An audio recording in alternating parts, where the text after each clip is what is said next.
Welcome to Tina Talks podcast produced by the Human Rights Development Organization. In this channel, we are going to talk about the reality of human rights. Ating alamin ang iba't ibang karanasan na maaaring naaayon o hindi naaayon sa karapatan ng bawat individual. Samahan niyo ako at sabay-sabay tayong matuto kung ano nga ba ang karapat-dapat sa bawat isa sa atin. Last episode, pinag-usapan natin sa pagpili ng course, ano ba yung susundin nila, yung passion nila or something na available sa market. Kumbaga, dahil ito yung maraming hiring, ito yung mataas na job hiring rate, Opportunity. ito ang course na kukunin ko, opportunity na kukunin ko. So, which leads us to our topic this episode, which is kasama pa rin natin si DJ Lola. Ayan. Yung topic natin today is comparison of traditional office. And kasi nga, yung generation ngayon, meron na tayong remote work. Well, before, meron na rin namang mga remote work, pero hindi siya available. Hindi siya ganun ka-available for all. Hindi siya ganun ka-open.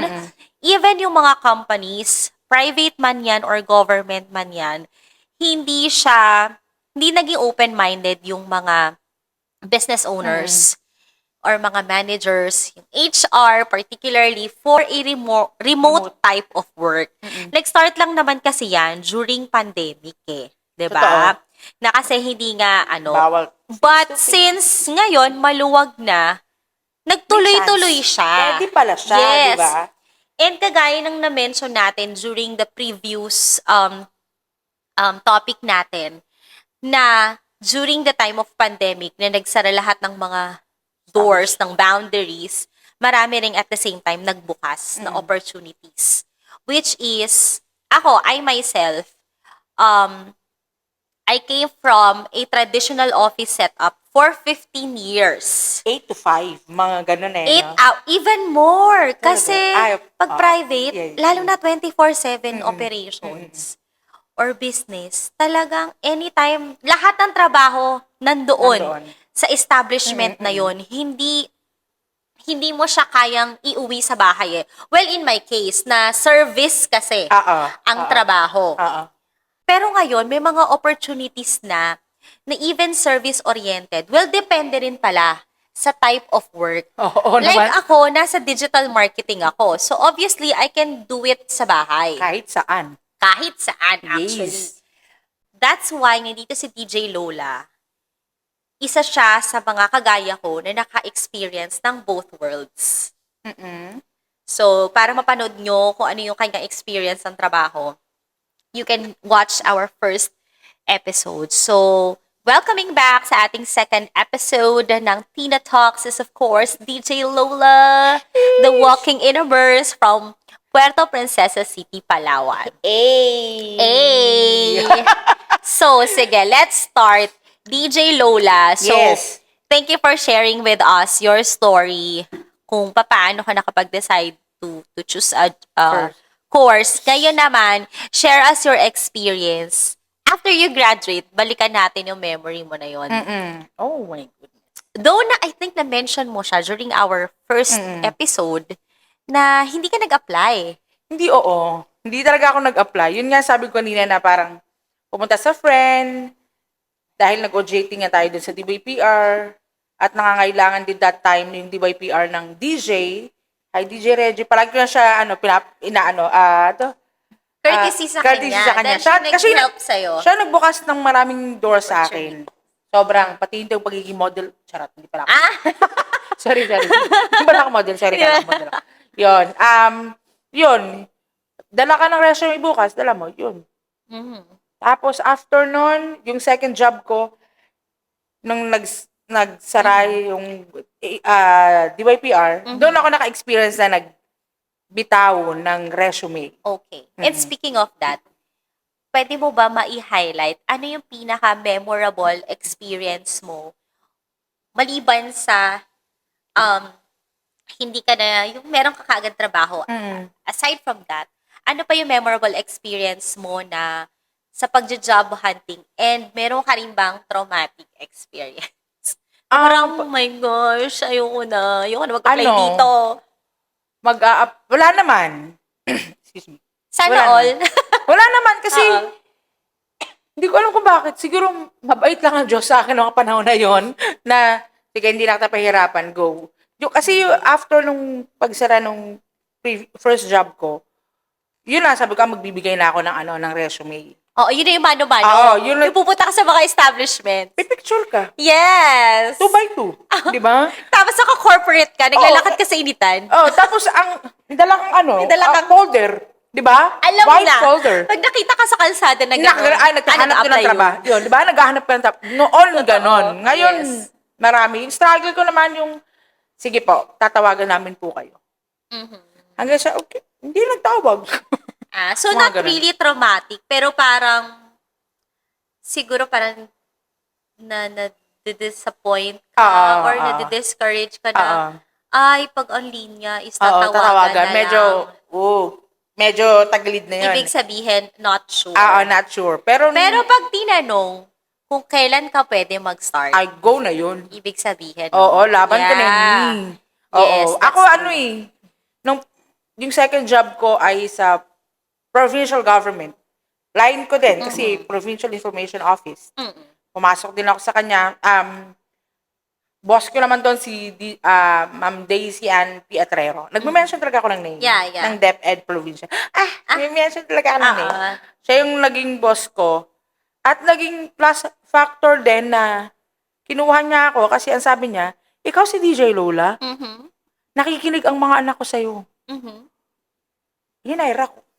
Oh. It's because, going back, naka-build ka ng network. Yun nga, siguro ng audience and all. yun ang sinasabi mo kanina. Yes. Siguro yun, hindi ko alam eh. True. Hindi naman ako aware dati na hi, hello lang ako sa mga tao. May nabibuild na pala ako. Oo. Yun. So, ang first job mo rin is a traditional face-to-face work. Papasok Oo. sa office, may office mate, Yes. may lunch break, may boss. Sa first job kasi, sa DJ, halos wala eh. Kasi kami lang yung nasa booth talaga kasi, di ba? Oh, DJ, but DJ. after your program, kasi may meron kang nire-reportan na structure na building. Oo, meron. Gigising ka ng umaga, Oo. may preparation, Oo. may log-in, may Log log-out. out, How's yes. that experience? Experience niya po, sabi ko nga, pag first job mo, hindi mataas ang sweldo. Okay. Oo. But your experience na aside from hindi mataas ang sweldo, Masaya. yes, I agree. Kasi din dahil First wala ka job. pa talagang real, Wala authentic pa. experience. Wala pa. Ang pinaka-experience na baon mo is on-the-job training. Oh, OJT. OJT. Yun lang talaga. lang. Oo. Pero, Masaya. Masaya. Yung nagre-report ka. May Oo. feeling of excitement kasi Oo. first ang lahat. lahat kasi first job. Ah. First kasama yung mga trabaho. Tsaka dream job ko yung DJ. Oh, Sobrang really? pangarap ko talaga yun. Oo. Sobrang pangarap ko talaga. Gusto ko maging DJ. DJ Lola. Walang ganun. Ay, Kasi hindi. ako yung... ako Yung yung sa... masaya. Ako yung... Pang asa. pang noontime ka. Yes. Okay, Yes. pang hapon, noon Pang time hapon, yan. oo. Pang bulabog Yung ng hapon mataas yun. yung energy. Yay! Yes. Bandahan, ganyan. Sa pula Yun. o sa puti. Ganon. Bigyan ng jacket. Ay, meron ka ba? Ano pa tayo Ah, yan? okay. Okay. Yun, so far yun. Yung struggle ko, Okay. wala talaga siyang yun lang, yung kailangan mo prepare. Every Kasi day. kahit na long sleeve, Yes. ang init, ang puwerto. Hello, tropical country. Ang init, Yes. pero kailangan mo ayos. Oo. Oo, yun. Yun lang siguro. So, pero, even in radio, kailangan nag-aayos ka kasi you're reporting sa physical office eh. kami hindi masyadong, si Ma'am, Pero at least you need to be physically presentable. hindi mo siya nagsa-short lang kami. Hindi Oo. sila ganun kahigpit sa amin. Well, Pero, depende sa job. pero syempre, pumasok ka, kailangan may mga boss ka rin dong... Uy, totoo yan. Let me just share. Funny story ako. Since, yun nga, nasa Manila ako, sabi ko, shucks, gusto ko bumalik ng Puerto. Sabi ko, hindi ko kaya yung living dito sa Manila. Hindi ko kaya makipagsabayan. At, mas naghahanap pa rin ako ng province. Province na life. So, balik ako.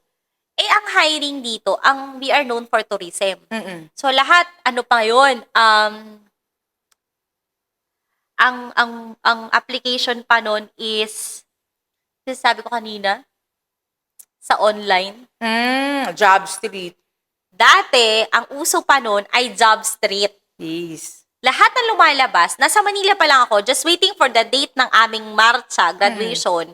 Wala na kaming klase. Sabi ko, Naghahanap shucks, ka na. kailangan pag uwi ko ng puerto, may May trabaho trabaho na ka. ako. Kasi wala na akong pera, hindi na ako bibigyan ng allowance. Hanap lang, apply ako agad. Lahat lumalabas, hotel. Shucks, walang related to home arts. Marketing, advertising, True. production, wala sa Palawan. But I wanna go home. Gusto ko doon. Ayoko dito magtrabaho. Apply, hotel. Sabi ko, sige, hotel. Alam mo kung bakit gusto ko hotel? Bakit? Kasi akala ko Hotel? yung employees meal, yung kinakain din sa restaurant. Kala mo makakalibre ka. Sabi ko, dun na lang. Para at Oo, least kasi makakain ko rin. Masarap ka. naka-aircon, Oo, masarap ka. naka-corporate. Yeah. Hi, ma'am, sir. Good morning. Alam mo ako before, ang dream ko lang talaga, yung long-term dream ko, yung most especially nandun na ako sa stage na third year, fourth year college ako. Pag-graduate na, gusto ko manager ako. Ay, taas. Go. Go, why not? Ayoko, gusto ko boss ako. Oo. Yun ang talagang boss ako. Which, pinagtrabahuhan ko talaga siya. Kaya pabibo ako sa lahat. Tapos, active-activan. yung alam mo, yung binivision ko yung sarili ko na nako-corporate. Tapos, ganyan. please. Yes. Ay, ganun. So, which is eventually, Nangyari naman. kamit ko nga siya. So, Na-share ko siya sa ating first episode. But then, yun nga. Yun yung aking reason. Hotel para yung pagkain ko masarap. Kasi Diba? akala ko, akin ayaw ko ng math sa'yo. Masarap. kasi nga, akala ko yung pagkain sa hotel, yun din yung Kakain. meron palang tinatawag na employees meal. Oh. Na syempre, hindi ko naman alam. Kasi hotel eh. Correct. Diba? Plus, ang glamorous ng itsura. Nasa hotel ka, Tas- naka-coat, naka-aircon. Nakapengkay. Ganun talaga, Actually, diba? that's my first struggle. Kasi nga, hindi ka naman marunong ako ma-makeup. marunong ma-makeup. Ako natuto mag-makeup dahil nagtrabaho ako sa hotel. Tapos, ang mga kuko, mga black, ang polish. Bakit? Para safe sa... Millennial. Uso yun. Tapos, Rock and iba-iba roll. kulay, kada Yeah. isa. Tapos, haba ng buhok, lugay, ganyan. Which is bawal sa hotel. But anyway, so yun yung mga na-enjoy ko sa face-to-face na trabaho. And first job mo lahat ng Oo, first memorable. True! Ang hirap iwan! Baka nga alam mo pa yung date, di ba? Yes, alam mo yung una mong sinuot, alam mo yung mga tao din. Like Sinong yung mga share. nang-away sa'yo, nagtari sa'yo nung unang... Yes! Interviews! Yes. Sino mga nag-reject sa akin? Na-experience natin yun. And yung kaba ng physical interview, iba sa Iba. virtual interview Totoo. Kasi may harang Though there is camera, pero Iba pa rin. iba pa rin. Iba pa rin yung ninig kapag nasa harap Yes, yung at saka boss. yung feeling mo napipila ka. Next na. Di ba? Hindi ko na-experience yung Tapos pila, pupunta, men. yes, yung parang experience ko siya. Kasi pagdating ko dito, puro ako schedule ng interview. Oh, Yes, nakapila tatlong na. hotel. So sabi ko, Ano yun yung mga kasi hotel na talaga yan? ang goal ko. Ano Yun, hindi ko na mapakalanan. Hindi ko na mapakalanan. Sige. Nakapasa naman ako sa lahat, na Oh, tatlong sure. hotel. Okay. Pero doon ako sa unang nag-contact sa akin. At saka doon ata sa pinakamalapit sa bahay namin. Ayun ang kinonsider ko. Tapos yun, yung camaraderie. Well, in my case kasi, yung pinasukang kong trabaho is service-oriented. So, kailangan talaga doon, face-to-face. Pero apart from that, kasi hindi ka naman pwede mag-render ng service sa guest na virtual diba? Well, pwede, but hotel, how can you do that, diba? Unless reservation ka lang, Yes. tagatawag ka lang, Correct. inquiry. Pero aside from that, yung camaraderie, yung friendship na nabuo sa mga co-workers mo, and at the same time, iba yung parang mas authentic and mas na-establish mo Genuine. kung mas genuine kasi nagkikita kayo. Ah. Na, uy, naging katrabaho ko to. Kesa naman na, uy, katrabaho ko to sa virtual. Parang iba pa. Iba. Iba yung ano yun, iba yung impact nun. Okay. Anyway. Yes. Oops, bibitinin muna namin kayo. Watch out for the part 2 for this episode. Talk about it, be brave. You should know your